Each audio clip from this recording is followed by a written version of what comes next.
L'intentionnalité chemine par le procès de production de la contingence à la nécessité, ce qu'on vient de dire. L'intentionnalité doit retenir de l'être ce qui suffit pour faire le genre, et du genre ce qui suffit pour faire la praxis. Elle indique ce que doit être l'être pour que le genre soit ce qui permettra la praxis. Elle s'abolit d'elle-même quand le projet initial, pure intentionnalité, s'accomplit dans la substance. L'intentionnalité est, elle aussi, un procès de production, celui qui rend compte du passage de l'être au genre, du genre à l'individu. C'est le procès de production, par l'homme, de ce que l'être, par lui-même, ne saurait produire. C'est le mouvement même du genre, ce procès de production. Il faut bien souligner que l'intentionnalité n'est que processus de récréation, de recréation. Rien ne se perd, rien ne se crée, tout se transforme. Elle ne fait que reprendre les données de l'être et du genre, le persévérer dans l'être pour devoir faire, pour les transformer en les soumettant à l'ordre de l'immanence, à l'engendrement réciproque du réel et du rationnel. On ne sort pas de l'être et du genre. On ne fait que les redistribuer grâce au pouvoir du procès de production. Mais quel transformisme! L'intentionnalité amène l'être et le genre eux-mêmes au procès de production. L'homme mesure de toutes choses.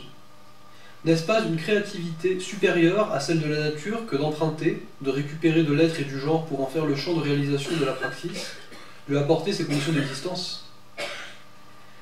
Quand le genre peut devenir lui-même par le procès de production, quand le réel devient rationnel, parce que le rationnel devient réel, quand la temporalité de l'être est devenue celle du genre, la substance, alors l'intentionnalité peut revenir sur elle-même et procéder à une nouvelle mise en relation du persévérer dans l'être et du devoir-faire.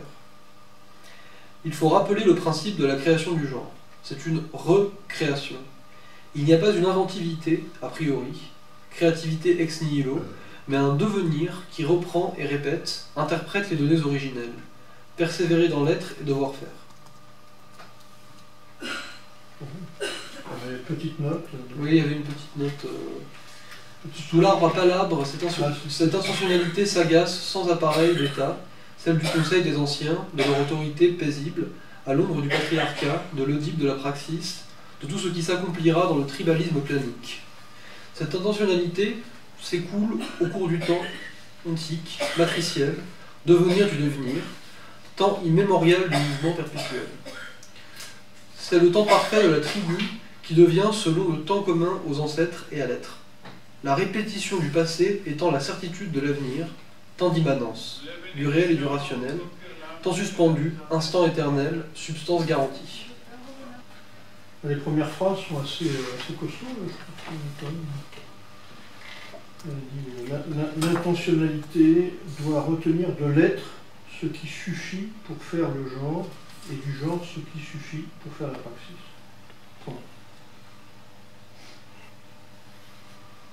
On a l'impression que c'est un truc, que c'est là, dans ce contexte-là, effectivement, elle a une fonction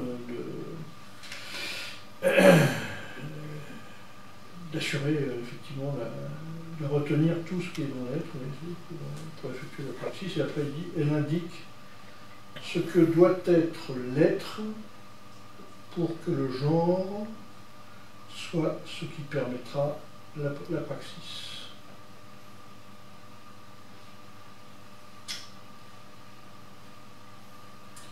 Là encore, c'est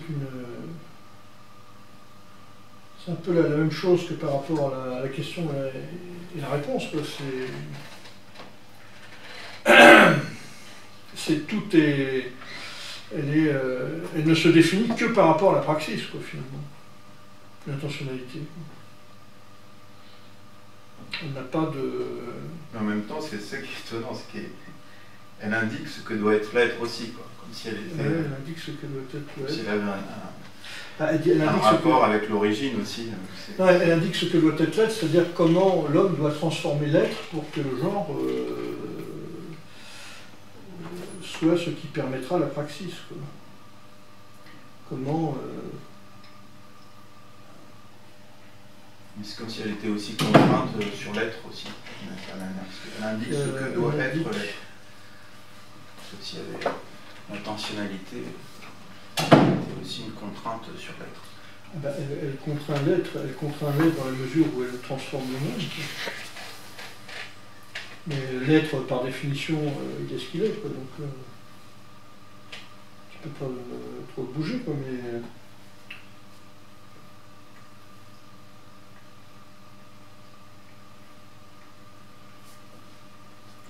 Ouais, c'est un peu des définitions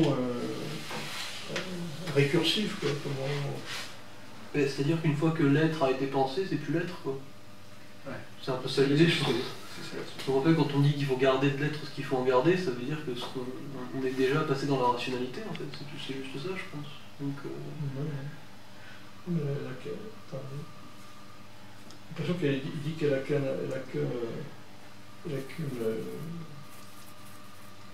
Elle n'est que liée à la praxis, après il dit elle s'abolit d'elle-même quand le projet initial pur, l'intentionnalité s'accomplit dans la substance. Une fois que l'intention a été effectuée, toutes les intentions s'abolissent, puisque il n'y a plus tout ce qui a été fait.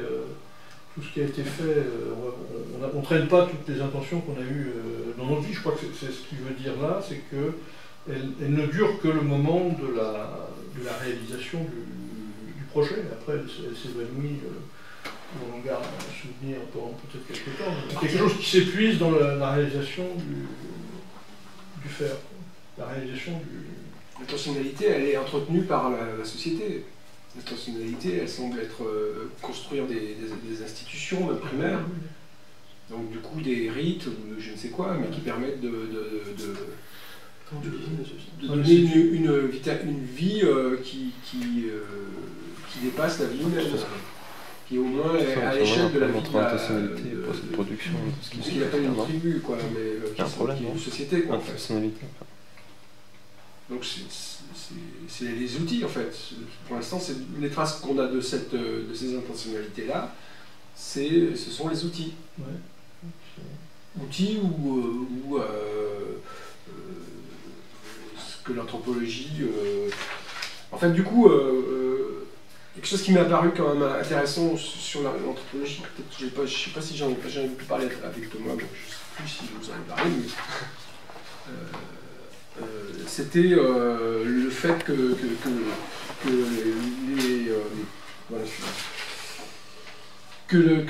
le système de l'anthropologie, objet plus contexte plus l'analyse, donc j'ai regroupé cette connaissance-là sur ces trois mots,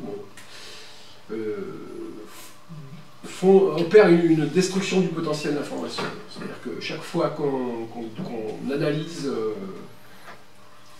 ces traces historiques, on a détruit une partie de ce qu'on ne pourra plus découvrir.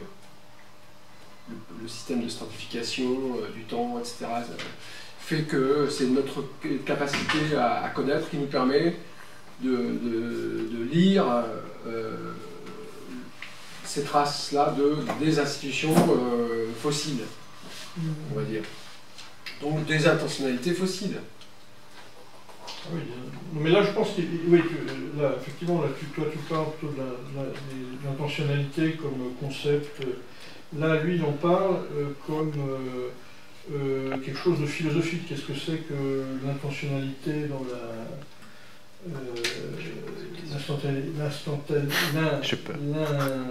l'intentionnalité dans le moment où elle se produit, quoi.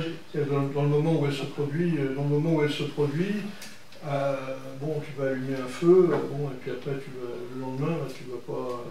tu as bien eu une intention à ce moment-là. Mais elle ne dure que le moment que ton action dure, quoi. Bon, après, ça s'évanouit. Et il le pointe comme étant une caractéristique au niveau philosophique, quoi. C'est pas rien, quoi. Elle s'abolit d'elle-même quand le projet initial, pure intentionnalité, s'accomplit dans la substance. C'est une caractéristique de l'intentionnalité. Bon, comme beaucoup de choses chez Kluskars, il y a une première approche qui est assez étonnante, voire plus, et puis après, bon, les trucs se clarifient quand même. Bon, là, effectivement, c'est pas très clair, j'ai l'impression que ça peut devenir plus clair, et que il y a de la matière encore à à questionner, justement, dans le texte même, quoi. Et voilà, donc... mais je pense que oui, là on est, par définition, moi je dirais qu'on est toujours dans l'homme...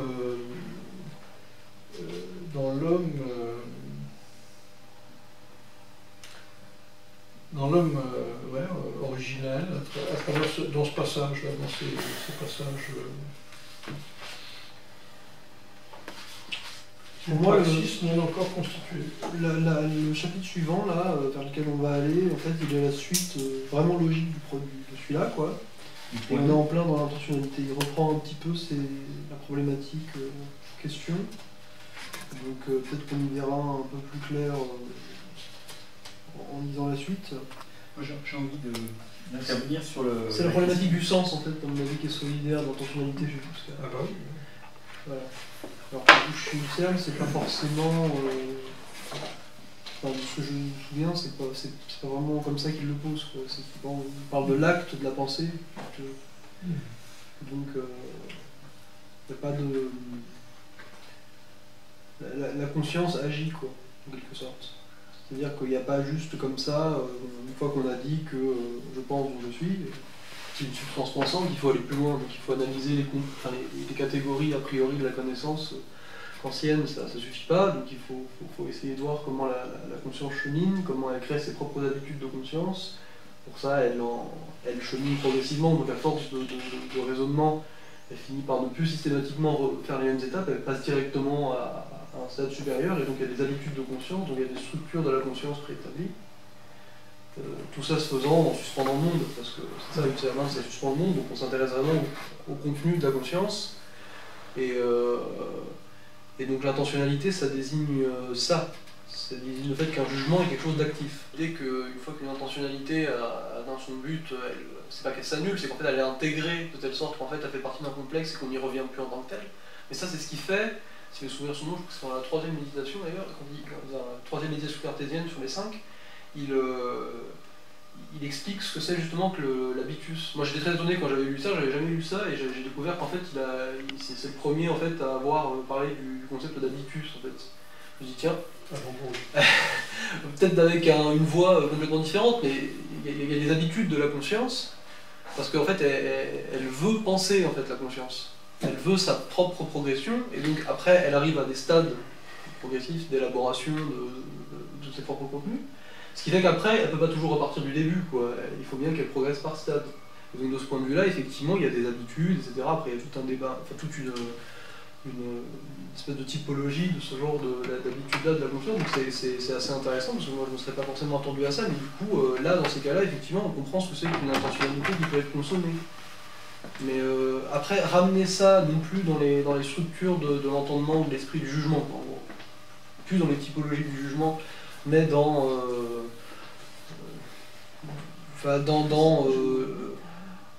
l'acte, quoi. En fait, l'acte est une intentionnalité matérialisée, quoi. Mais en fait, on devrait dire que c'est une intention matérialisée, c'est pas une intentionnalité, parce que l'intentionnalité, c'est encore autre chose. Une intentionnalité construit une intention qui, elle, se manifeste par un acte, mais il y a un saut, quoi. Voilà. Et je vois pas trop ce que ça a à voir là-dedans.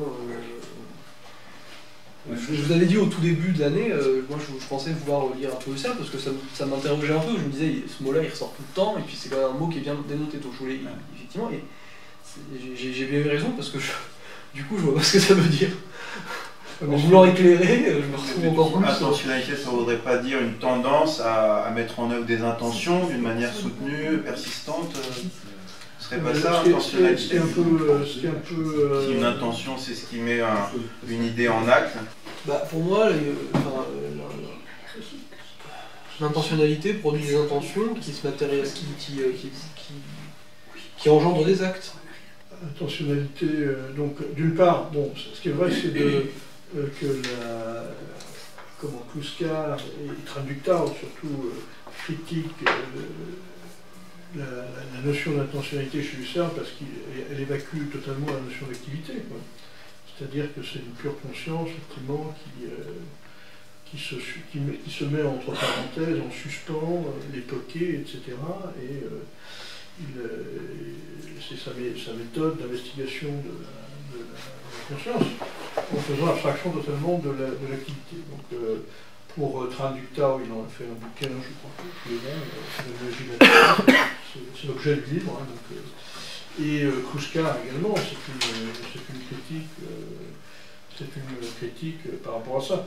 Mais l'intentionnalité et la praxis, je ne pense pas que ce soit tout à fait pareil, puisque par exemple, chez Lukács, il n'appelle pas ça l'intentionnalité, mais il appelle ça les positions téléologiques. C'est-à-dire que tu te positionnes vers télé, ça veut dire vers.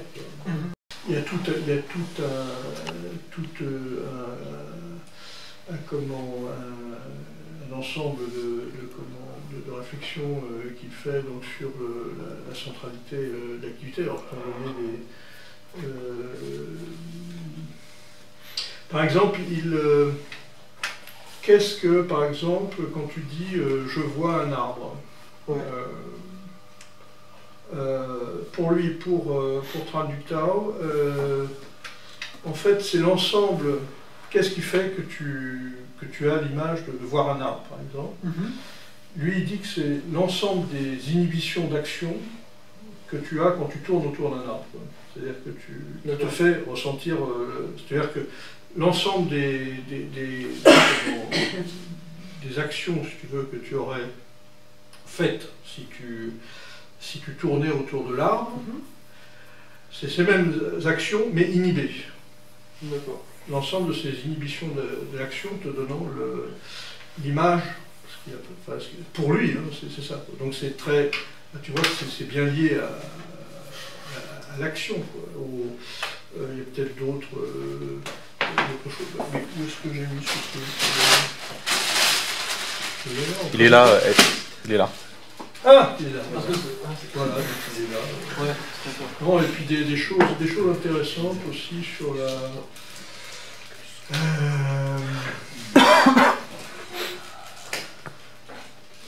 Oui, aussi sur le. Bon, ça c'est lié à l'activité, mais sur la négation des.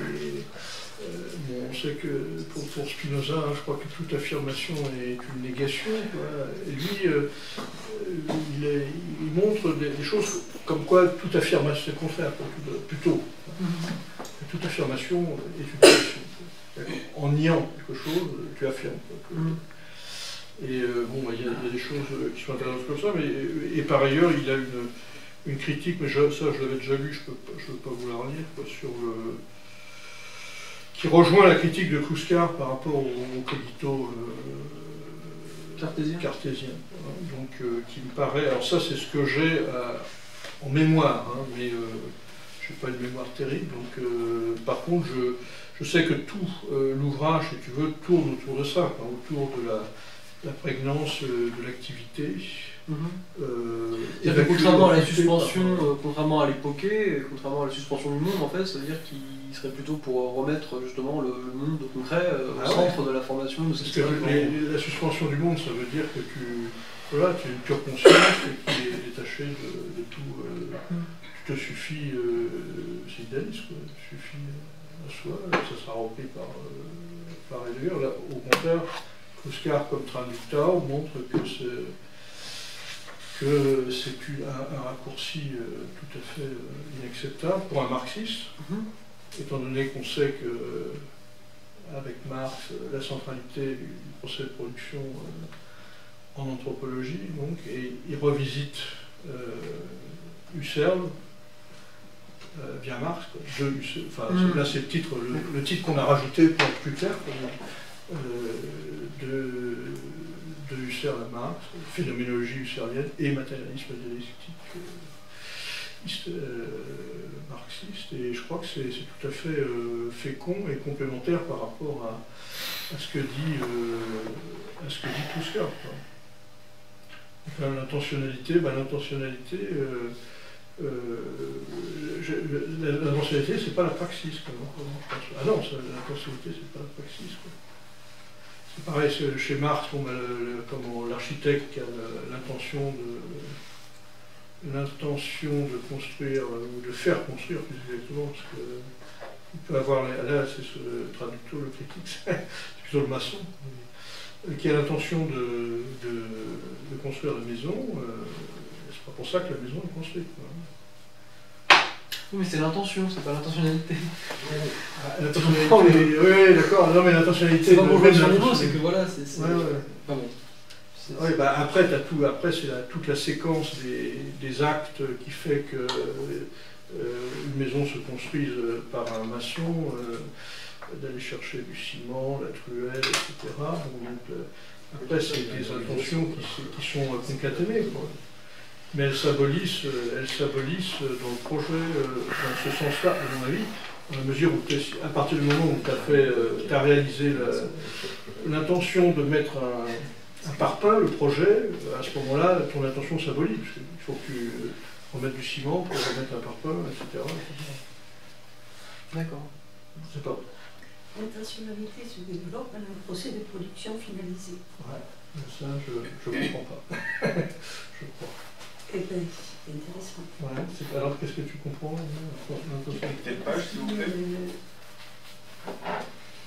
C'est page 37. Ah oui, là, c'était les trucs à vous. Page 37, il y a une phrase là-dessus.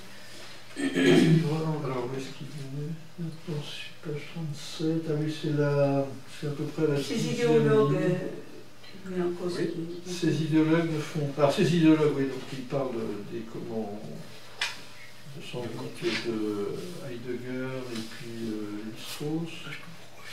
Ces idéologues ne font que se servir d'une manière pragmatique, oui, de détermination fragmentaire pour en venir au mieux à un constructivisme pragmatique, mais sans se référer. Voilà, tout à fait. Mais sans se référer. Absolument, bah, c'est ce qu'on dit là. Voilà, à une praxis de l'intentionnalité, dont l'intentionnalité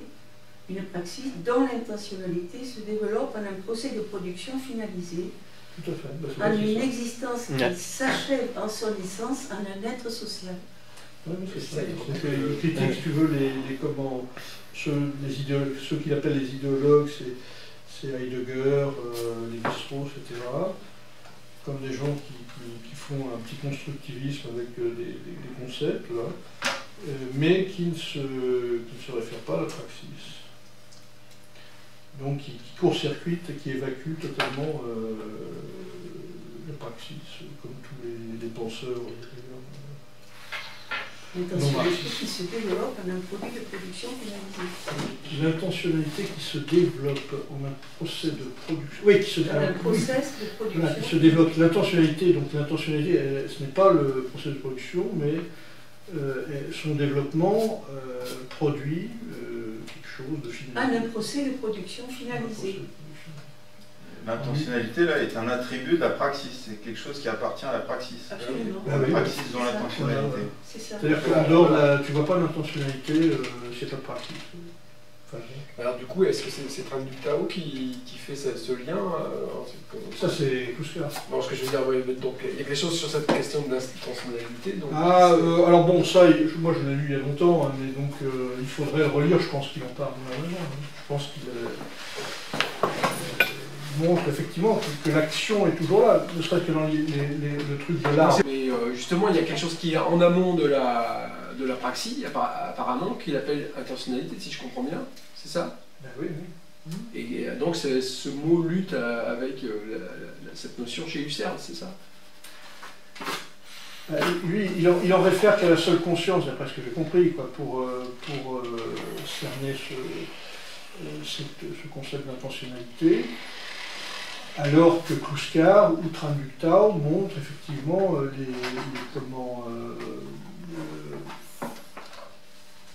le problème, si tu veux, de parler d'intentionnalité si tu fais l'évacuation de la praxis. Hein. C'est ce qu'il dit, là, par exemple, page 37, hein, c'est ce que doit dire, je n'ai pas noté tous les passages sur Traductao. Je pense mais alors on fait une petite erreur, par exemple. Non, mais, enfin, je sais pas, là, tu vois, je sais plus si c'est toi ou Edmond, mais là, t'as parlé de praxis, ouais. Et puis dans la phrase suivante, pour dire la même chose, t'as utilisé le mot acte ou action, je sais plus. Action. Action et praxis, c'est pas pareil pour moi. Ces idéologues ne font que se servir d'une manière pragmatique de détermination fragmentaire pour en venir au mieux à un constructivisme pragmatique, mais sans se référer à une praxis dont l'intentionnalité se développe en un procès de production finalisé, en une existence qui s'achève en son essence, en un être social. C'est-à-dire qu'il affirme ici ce qui pour lui est la relation, et il me semble que Kluskar affirme la relation qu'il met entre l'intentionnalité qui se développe en un procès de production finalisé, donc c'est bien en relation, en une existence qui s'achève en son essence, en un être social. Alors de l'acte et la praxis, peut-être la nature se reproduit, mais un peu plus loin. La nature se reproduit, la praxis produit. Elle est le pouvoir d'engendrer et de s'engendrer. C'est passer de la puissance à l'acte, du pour soi à l'en soi. Donc créer l'outil, celui de créer l'outil qui crée le corps social et sa reproduction. Voilà. Et dessous, il met encore ce pouvoir démiurgique de la praxis, création ontologique. Ignorer ce pouvoir-là, c'est ignorer radicalement le combat de l'être, le combat de la praxis et de l'être de la nature. Oui, ils font l'impasse totale là-dessus. Oui, mais enfin, je reviens pas sur la fin de ce que vous avez lu, mais la phrase sur laquelle on était, les idéologues pragmatistes qui... c'est page 37, vers la 5e, 7e ligne. Oui. Ces idéologues ne font que se servir d'une manière pragmatique, de détermination fragmentaire, pour en venir au mieux à un constructivisme pragmatique, mais sans se référer à une praxis dont l'intentionnalité se développe en un procès de production finalisé, en une existence qui s'achève en son essence et en être social. Là, ce que je crois comprendre, il sous-entend qu'en gros, les idéologues pragmatistes ne se réfèrent pas à une praxis dont l'intentionnalité se développe en un procès de production, etc. Moi, je suis pas trop d'accord, quoi. Ils se réfèrent à une autre praxis, qui est la leur, qui est la praxis des exploiteurs, qui ne fait que qui sont dans l'intentionnalité et qui se moquent du fait que les actes qui vont matérialiser cette intentionnalité vont être réalisés par des petits prolos à qui ils vont extorquer de la survaleur. Mais ils se moquent du producteur. Il dit mais sans se référer. Oui, justement. Donc c'est ça. Bien, je peux lire un passage, puisqu'on parlait de traducteur, là, je peux lire un passage du début de la préface. Alors, la notion de production rend traducteur, non, c'est plus la oui, ok. Donc la notion de production rend pleinement compte de l'énigme de la conscience en tant que l'objet travaillé prend un sens pour l'homme comme produit humain. La compréhension du sens n'est précisément que la transposition symbolique des opérations matérielles de production en un système d'opérations intentionnelles où le sujet s'approprie idéalement l'objet en le reproduisant dans sa conscience. Telle est la véritable raison pour laquelle moi, qui suis dans le monde, je constitue le monde dans l'intériorité de mes actes vécus. Et la vérité d'une telle constitution se mesure évidemment à la puissance effective du mode de production où elle prend son modèle. Mais le philosophe, par exemple les philosophes comme Husserl, reste ignorant de ses origines. C'est-à-dire qu'il ne pense même pas, c'est totalement forclusion. En tant que membre d'une classe exploiteuse, il, donc le philosophe, n'a pas l'expérience du travail réel des classes exploitées, qui donne aux choses leur sens humain. Plus précisément, il ne perçoit ce travail que sous sa forme idéale, dans l'acte du commandement, et se demande avec étonnement comment ces significations intentionnelles, à lui, ont pu s'imposer au monde réel. On commande, et puis les choses se font. La réflexion dans la conscience de soi ne peut évidemment que, puisqu'il reste en vase clos, la réflexion dans la conscience de soi ne peut évidemment que confirmer ses intentions elles-mêmes dans leur pureté vécue, C'est-à-dire qu'il a pensé, ça s'est fait. Voilà. Et Ouais. les poser hors du monde comme pure synthèse constituant dans la liberté de l'esprit. Qui dit que... Oui, mais on est d'accord, mais dans ces cas-là, je suis bien d'accord avec ce truc-là. Donc effectivement, ce qu'il leur reproche, c'est de ne pas voir la réalisation concrète comme étant elle-même quelque chose qui définit le sens, Bah, parce d'en que rester à ce qu'il appelle la pure endogénéité. c'est Ça veut dire qu'il nie la l'être- praxis. Comment? Ça veut pas dire qu'il nie... Là, quand il désigne les méchants bourgeois, ça veut pas dire qu'il nie la praxis, les bourgeois. C'est juste qu'ils pratiquent autrement.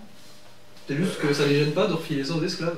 Voilà, c'est ça. Voilà. Ouais, Et donc ouais, ils ont mais- leur praxis. Ils ont leur praxis. C'est une praxis qui se passe dans leur, Mais- dans leur seule tête, quoi, de par leur... Non, pas forcément. Il y a une organisation de la société par rapport à ça. Donc c'est pas que dans... Ils ont besoin de balayer les choses forcer, il y a sur- des, il y a des intermédiaires, il y a tout un processus qui est derrière.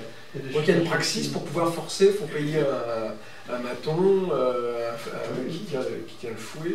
qui va à l'encontre de ces... Voilà, donc il y a véritablement une intérêts organisation. intérieurs et qui Donc il y a une praxis.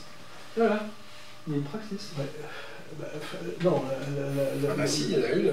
Non mais... Ça dépend aussi où on situe l'unité de la théorie de la pratique, en fait. Voilà, exactement. Mais voilà, mais je suis bien d'accord. Et donc du coup on a à définir quelle théorie construit quelle praxis. Je sais pas, si tu dis à quelqu'un va me faire couler un vin, est-ce que c'est de la praxis? Oui, mais c'est une manière d'articuler la théorie et la pratique, et qui consiste à dire que il y a un prestige de l'idée, par exemple. Moi, je peux t'en parler. Je veux dire, je bosse dans une boîte de 50 mecs, ce qu'on appelle une start-up. Et je veux dire, mon boulot, c'est de développer des trucs, et on a des patrons très sympas, qui sont pas du tout des exploiteurs avec des fouets, mais qui sont des mecs qui ont eux-mêmes été ingénieurs avant, qui aujourd'hui ont 50 balais, ils sont 3, des bons copains comme ça, et puis qui prennent plaisir à faire tourner un collectif de travail. Ils vivent comme ils peuvent, parce que pour pouvoir l'économie aujourd'hui c'est comme ça, je veux dire, il y a de l'armée, il y a tout ça, et puis c'est les gros clients, donc nous on doit être les fournisseurs des clients, et donc on développe des trucs, on le fait avec beaucoup de talent, beaucoup de professionnalisme, et eux, comme ils ont développé pendant 20 ans, 30 ans pour certains même, ils sont 50 et quelques balais, aujourd'hui, pour des raisons qui sont peut-être symboliques, qui sont peut-être même des raisons qui se trouvent même en propre aliénation, parce que les esclaves tolèrent toujours un peu leurs exploiteurs, hein, il y a un petit peu de ça aussi à un moment donné. On ne se révolte pas contre ça, et on laisse des gens nous employer, et à partir de ce moment-là, ces gens-là, après avoir été pendant quelques années, quelques décennies à produire comme nous, ils ont, entre guillemets, dans l'esprit de toute une série de personnes, ils ont gagné le droit, finalement, de gérer, de se faire de l'argent, et puis quand la boîte sera revendue, ils seront chauds, et puis ils seront pépères, ils iront à Dubaï sur des salles de shoot climatisées, avec une piscine à l'envers, je sais pas, n'importe quoi. C'est une praxis, je veux dire, c'est une division du travail, et c'est quelque chose qui est régi par, justement, qui est régi de façon très pragmatique, justement, effectivement, par des contrôles de flux, etc. Par des formations dans les écoles qui forment à ça, qui font que les ingénieurs aujourd'hui sont de moins en moins des gens à qui on demande de maîtriser des savoirs fondamentaux, des gens qui ont une maîtrise approfondie des choses pour justement mieux gérer le procès de production. Et même d'un point de vue strictement efficace, mais au contraire d'être des gens toujours plus adaptables, c'est-à-dire des prolétaires d'intelligence, qui on va demander de plus en plus de maîtriser des logiciels au plus vite parce que ça change très très vite. Tout ça c'est une praxis, je suis désolé. C'est une praxis qui correspond au niveau technique tel qu'il s'est développé. Et le problème c'est quoi? C'est que y a des gens qui investissent là-dedans et puis qui se font des couilles en or, quoi. Et puis comme c'est eux qui décident, la classe capitaliste elle décide de là où elle investit, etc. Voilà. Donc c'est tout ça, c'est une praxis en fait. Oui, praxis dans une société capitaliste. L'idée de Kouskar, peut-être pas d'ailleurs, hein, je sais rien, mais en tout cas c'est plutôt de remettre les choses au clair, quoi. De rappeler quelque part qu'il y a un procès de production qui est historique, mais que de toute façon depuis que l'homme existe, un des critères qui le distingue du règne animal, parce que c'était un peu ça l'objet, c'est justement le procès de production, de façon très générale, ou l'activité, je sais pas si activité et procès de production c'est pareil, mais que le rôle d'un militant socialiste ou communiste, ou d'une personne qui veut penser, qui veut faire une philosophie narrative, c'est justement de rendre visible ces choses-là pour faire la transparence, et se dire, si vous voulez une société émancipée, il va falloir vous mettre... soit vous mettre tous au boulot comme tout le monde, et puis pour qu'on puisse tous vivre décemment, etc. Mais je pense pas que ce soit vrai de dire que la bourgeoisie, le capital d'ailleurs, je sais pas, enfin, en tout cas la classe capitaliste aujourd'hui aux commandes, je pense pas qu'on puisse dire qu'elle nie la praxis. Il parle des philosophes, il parle mais au sens du philosophe, de Platon avec ses esclaves, quoi, je veux dire. Non, mais là, il en parle au niveau de Husserl uniquement, je pense. Oui, de gens qui portent finalement cette espèce d'intention primordiale qui nie le fait que de manière dans sa philosophie, il a nie le fait, puisque il fait l'occultation totale, il accuse totalement le travail humain. Donc, il est logique que traducteur qui est marxiste, ou qu'il est devenu, parce qu'il est dit pour le départ, et qui ait pris conscience effectivement de manière un peu intense du fait que, en gros, la centralité de la pratique, en ontologie, en anthropologie, tout ce que tu veux, il pointe le fait que, effectivement, ces recherches, néanmoins, auxquelles il s'intéresse vraiment, quoi, Husserl, achoppe sur ce côté. Voilà, à mon avis, tout ce qu'il dit, quoi, hein, donc il n'en tire pas d'autres conséquences. Maintenant, on pourrait quand même l'étendre, j'imagine, à pas mal de situations, hein, quand même, ça, le fait qu'effectivement le commandement, l'acte de commandement, le type qui commande est persuadé que c'est lui qui fait, quoi, hein. L'entrepreneur est persuadé que c'est lui qui a fait effectivement fleurir l'entreprise. Il est dans cette optique aussi de négation finalement de toute l'accumulation de travail qui a été faite par ceux qui ont effectivement fait le travail. C'est une petite Bernard Tapie notamment. Bon. Oh, excusez-moi, j'ai été absente parce que je suis beaucoup. Arrêtez déjà. Mais comme j'ai lu très rapidement, parce que je n'étais pas dans le groupe,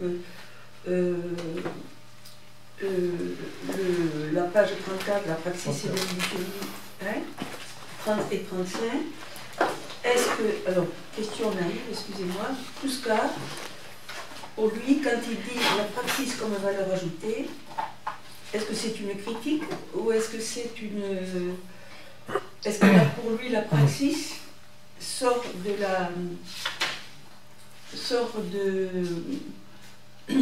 Est-ce que la praxis est consciente d'elle-même? Non. Non, parce que je sais pas, alors finalement... Non, il ne fait pas de la praxis un truc qui soit conscient de soi. Il dit, même à un moment donné, il dit, je crois, la praxis accède à la représentation de son être. Mais c'est le sujet c'est le sujet pensant qui, effectivement, peut faire en sorte qu'il y ait une praxis réflexive, quoi, et que le sujet prenne conscience de sa propre praxis, au lieu de la dérouler comme ça sans en prendre conscience. Donc, il dit aussi le réel, à ce moment-là, devient rationnel. C'est-à-dire ce qu'on fait devient... Mais alors, quand il, pour reprendre la phrase, et là je vous ai comprendre qu'est-ce que vous en direz, quand il dit ces idéologues, etc., mais au mieux c'est un constructivisme pragmatique, mais sans se référer à une praxis de l'intentionnalité.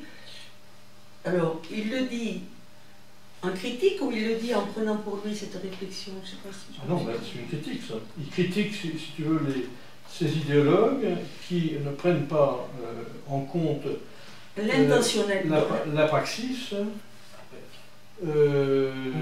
dans notamment l'intentionnalité, quoi, hein. Donc il ne réfère pas à la praxis dans la conception qu'ils ont de l'intentionnalité. À mon avis, ce qui met en cause, c'est des pragmatistes qui pensent que tout se fait comme ça, quoi. Que tout se fait comme ça, quoi. Qu'on a l'idée, et puis je sais pas, peu importe à qui on direct, ça se fait, et puis faudrait remonter dans ce qu'il a fait. Finalement, les rapports de classe, on s'en fout, quoi. Tant que le produit est réalisé, il se vend, ça tourne, ça se reproduit, et puis on se moque un petit peu de l'analyse processuelle de la chose, en fait. il pense à ce qu'il appelle le néokantisme, je dis la page 37. Mais le concept d'ontologie sociale n'est pas reconnu par le néokantisme. C'est le néokantisme qui est visé, encore moins celui de la praxis, en tant que constitution de l'être social. Parce que le terme de praxis a une valeur positive pour lui, totalement. Donc quand il dit « mais sans se référer à une praxis dont l'intentionnalité se développe en un processus de production », c'est une critique par rapport au comment... Mais il l'affirme positivement, ça, pour lui. Pour lui, c'est positif. Voilà, mais comme il y a sans se référer, c'est-à-dire que les autres le font, eux, sans se référer à cette praxis. C'est-à-dire que c'est une praxis, une intentionnalité en vase clos, la conscience suffisant à soi-même.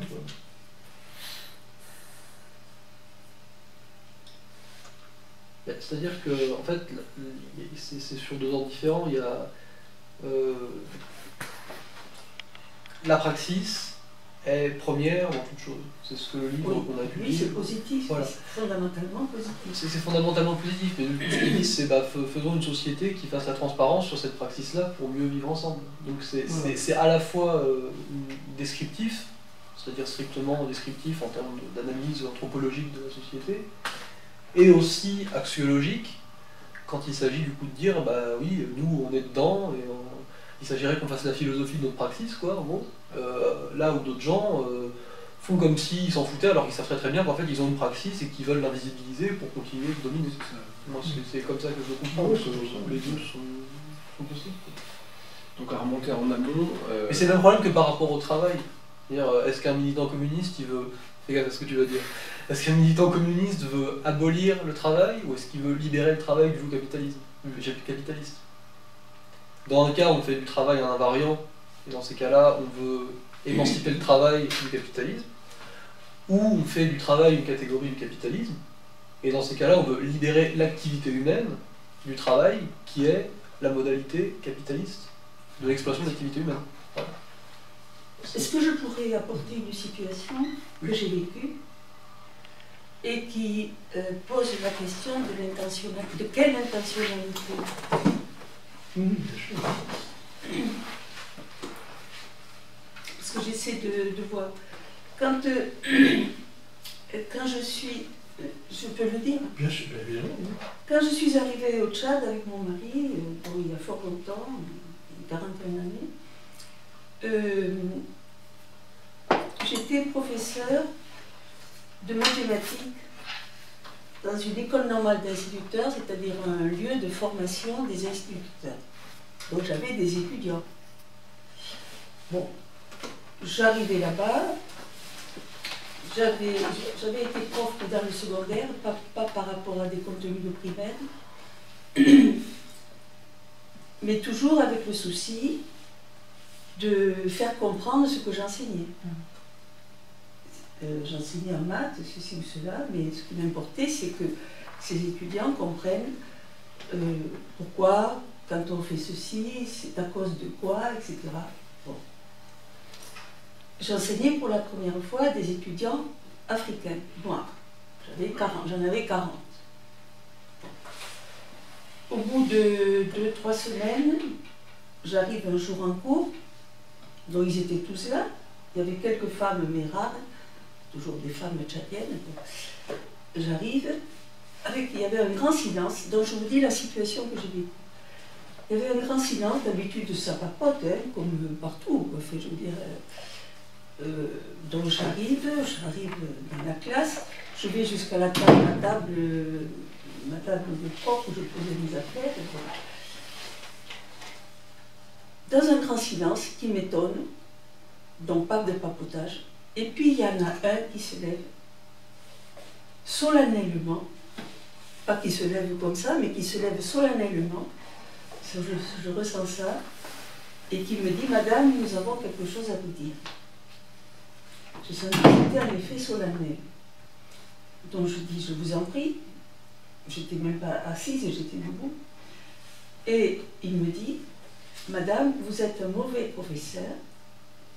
Il ne dit pas dans un terme de « vous êtes un mauvais professeur », c'est pas dans un terme très solennel. Vous êtes un mauvais professeur Je dis, mais pourquoi? Parce que vous voulez nous faire comprendre les mathématiques. Les mathématiques, ça ne se comprend pas, ça s'apprend. Et là, j'ai senti tout de suite que c'était une intervention communément, comment dire, entre eux, que c'était pire qu'une insulte, ou plutôt c'était la pire des insultes, mais qui s'adressait au-delà de moi à la conception qui se faisait de l'enseignement. C'est-à-dire, vous avez à savoir ça, mais je ne vois pas pourquoi vous aurez à le comprendre. Donc vous êtes un mauvais professeur, vous nous faites comprendre les mathématiques ça ne se comprend pas, ça s'apprend. Voilà. Comment vous réagissez à ça? C'est à vous que je le dis. Vous posez la question, vous nous posez la question. Oui, je vous pose la question. Comment entendez-vous cette interpellation lourde? Donc, que pensez-vous qu'il pensait? C'est la question. Parce que cette question-là que je vous pose, elle s'est passée tout de suite à moi, en l'espace de quelques secondes, pour me dire comment je vais répondre à ça. Est-ce que j'ai à répondre à ça? Parce que ça mettait en cause les fondements même de mes raisons, de ma raison d'enseigner à des adultes, futurs enseignants. C'était un public de l'école normale, ça? Ah, mais c'était tous les ceux que j'avais dans mon cours. C'était des gens destinés à faire instituteur. Oui, c'est ça. Ils étaient ce qu'on appelait, là, il y a quelques années, une école normale d'instituteurs, c'est-à-dire c'était un lieu de formation, ce qu'on appelle plus tard les IREM. Donc ils savaient déjà tous ces... Ils apprenaient quand même des choses... Les SP, pardon. Ils apprenaient à apprendre aux autres. Oui, c'est ça. Ils étaient en train d'être formés pour qu'eux-mêmes enseignent les mathématiques dans leur classe. Et ils me disent, les mathématiques, ça ne se comprend pas, ça s'apprend. Donc ils mettaient devant moi un mode de pensée. Bon. Je ne sais pas ce que vous en pensez, vous avez comment vous l'interprétez ça? Moi je ne comprends pas la phrase déjà. Pardon? Moi je ne comprends pas la phrase déjà. C'est-à-dire, est-ce que là par exemple, qu'est-ce que tu leur apprenais par exemple? Non, mais je leur apprenais des contenus mathématiques. Je reprenais sur des contenus qui s'enseignent à l'école, avec le programme. Mais mon objet à moi, mon intention à moi, et ma façon de faire, c'était qu'ils comprennent ce qu'ils ont eux-mêmes à enseigner. Qu'ils comprennent pourquoi l'opération multiplication se fait comme ça, pourquoi ceci ou cela, vous voyez ce que je veux dire. Et là, alors moi je vais vous dire, bon je ne vais pas vous embêter, mais moi j'ai compris qu'il y avait quelque chose de fondamental qu'ils étaient en train de me dire. Et pour moi ça correspondait à l'idéologie colonialiste,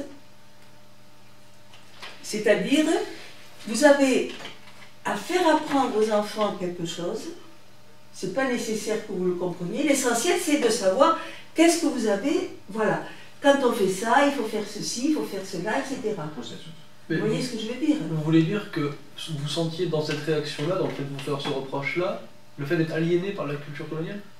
Ou au contraire qu'ils se révoltaient contre la culture coloniale? Non, que eux étaient aliénés voilà, c'est ça. par la coopération française. Qui ne voulaient pas comprendre leur propre praxis. Donc, ils ne comprenaient pas que je puisse être leur professeur, parce qu'ils avaient d'autres professeurs. Il y avait le professeur de français, d'histoire, des professeurs qui enseignaient à des futurs instituteurs. Là, j'ai compris tout de suite que ce qu'ils disaient était gravissime au niveau de la formation qu'ils avaient reçue, et enfants, par leurs instituteurs, et maintenant, et dans le présent, par rapport aux autres professeurs, etc. J'ai compris que ça me dépassait ma personne, que c'était bien plus que de mettre en cause ma personne, ou à travers elle, qu'ils n'acceptaient pas, qu'ils étaient conditionnés, déterminés par une formation, une praxis, qui les enfermait dans « il n'y a pas à comprendre ce que l'on sait, il y a à dire c'est ainsi qu'il faut savoir ». C'est pas une praxis, là, il s'agit simplement de... Pardon ? L'autorisation du savoir, c'est intéressant. Moi, j'étais aussi enseignant, si je peux me permettre, là-dessus, pour des adultes. Bon, c'est autour du graphisme. Et effectivement, c'était pas en Afrique, c'était en France. Bon, parfois, donc, c'était pas mon métier, mais enfin, j'ai fait quelques interventions. Et j'ai constaté la même chose, sauf que c'était plus, c'était pas unitaire, mais je me suis toujours attaché à faire comprendre tout ce que j'enseignais, et donc à essayer d'être rattaché à un savoir plus vaste, je pourrais le définir comme ça plutôt. Faire comprendre, pour moi c'était ça, c'est donner des références à ce qui pourrait leur donner des ouvertures de compréhension.